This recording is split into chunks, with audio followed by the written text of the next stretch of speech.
This channel is for educational purposes only. Please do your own due diligence before making any investment decisions.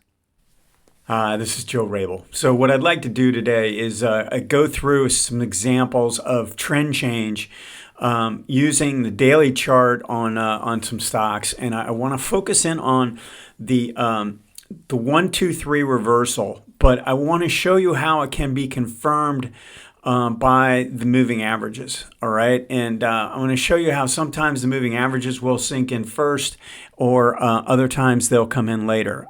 So I think it'll make sense as after I've gone through this. Now, I did want to mention I'm having a Black Friday sale, and on the courses, I'm putting the bundle together. I have the bundle, and I'm offering it at a discount. So if you have an interest, you can look in the description. There's a link there, and it'll bring this up. You can see all 3 courses, all right, at a discount for $400.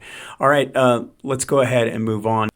Okay, I've got the daily chart of Zscaler up with the moving averages and the zigzag indicator overlaid on top of price. All right, now I want to start here on this left side. We move to the upside, and then we make a drop to the downside and make a low, and then we rally up, and then we make a lower low. Okay, and once we make a lower low, we can start to draw trend lines in place. And if we drew this trend line here using this above this big red bar,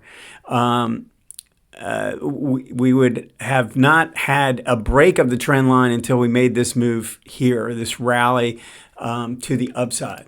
All right, so we've got, big red bar to the downside. That is the lower low. That's the anchor point for the trend line. And then we go back and look for, the starting point is from anywhere that doesn't pass through prices. So this is the highest point on the chart. We draw that in and we draw it through. All right. Now we got a secondary rally that didn't make it through the trend line and then came back down and made a lower low. But we have the trend line in place, nothing changes, and then we get this move to the upside. So that's the 1 in a 1, 2, 3 change in trend, right? We make a move to the upside, all right, and we break the trend line. And then we come back down and we actually undercut all these lows, but I consider this the 2 because it's basically it's a test of these lows, all right? And then immediately reverse, and we go back and take out this high. So when you look at the way this played out, I'm gonna draw this, make it look a little ugly for a second so that you can see. We had a high here. We went down and undercut this, so we went from a lower low, and then we immediately went to a higher high. So as we pull back here and make a higher low and then a higher high, we have shifted the trend because we'd have 2 higher highs in place as that reverses. So we can see that happening. The interesting thing is that as this move is coming up here and confirming the trend to the upside, the 18 is crossing above the 40, and a few days later we have both lines rising. All right, and that's confirmation of trend change to the upside. All right, so when we have the 18 below the 40 and both lines declining, we have a downtrend. We reverse that to the upside, and we get that confirmation to the upside that stays in place. Now, what I think is interesting is what's taken place at this peak. All right, we had a trend line in place that had 3 touches, and then it finally broke with this violent move to the downside. But all we have is a 1. We've made a pretty substantial move off the peak, but we only have a 1 in place. And this will happen sometimes. And there are times where it'll just keep dropping to the downside and keep moving. And if that happens to be the case, then we're kind of left. If we're using the swings to reverse the trend, we're not going to get a 1, 2, 3 because this is going to keep dropping. We're never going to get the 2. We're never going to get the 3. So if that happens, we have our moving averages. So we get the 18. If it keeps dropping, it's going to cross down through the 40, and these lines are going to be declining pretty quickly if this keeps dropping. So the moving averages can act as a secondary measure to tell us what the trend is.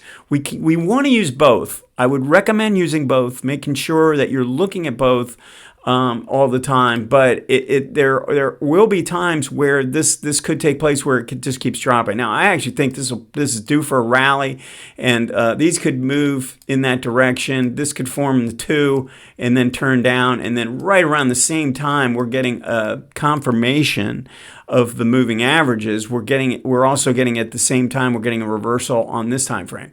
It's also possible this isn't going to reverse. It shows a real strong rally to the upside and reverses back up. So you never know. We just keep doing our work every day and looking at these individual patterns. Now, I did want to give you a different example. So let's look at something like Robo.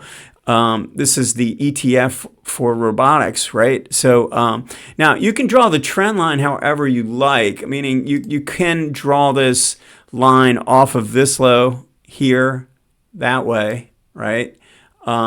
This is the highest high. We go down to the low before that, right? So we know that can be a trend line. Now, this one has 3 touches, so I kind of like this one a little bit better. It gives a better sense of the trend. And if I drew a parallel channel line, I can do that here, and it looks, it's basically covering the same data, and it's showing where it's running into resistance as well, right? So I kind of like this one better, but it doesn't really matter because it's giving us the same feedback. This is the one either way. We're breaking the trend line here, okay? And then look, this one has a 2 right here. So we got the 1, and then we get a 2, easy test right now, right? And then coming back down through here is the 3. Now, if you notice, we don't have confirmation of a trend change. We only have presumptive evidence. The 1, 2, 3 is early warning sign, okay? It's not necessarily confirmation yet. And if you notice, the 18 hasn't even crossed down below the 40. However, if we get another rally and then another decline, that's going to coincide almost exactly when the moving average are shifting to the downside and giving us confirmation that the trend has shifted. So we want to look for this and make sure you can see when the moving averages are doing a trend change and when the swings themselves are giving a trend change as well. One last example, let's look at something like Tesla. Now, Tesla makes this move up, and then it goes through this consolidation phase, okay? We get a move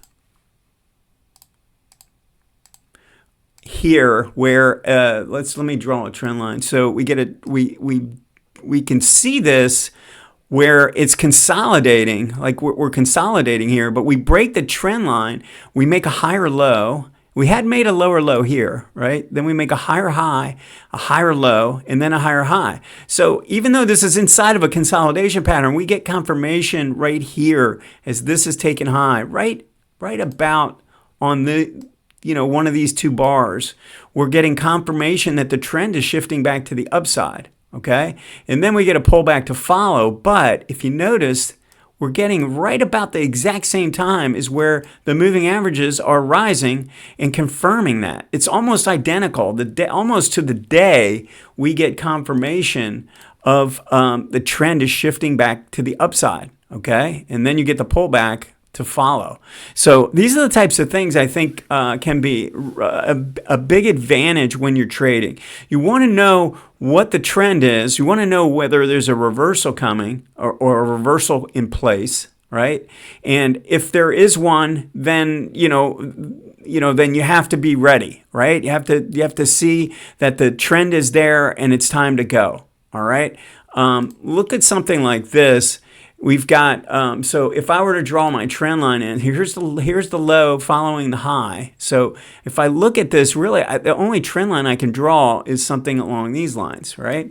And then we break the trend line, and then we rally up. So we really need to take out this low to reverse the trend down. But if you notice the way it plays out, it rallies back all the way back up.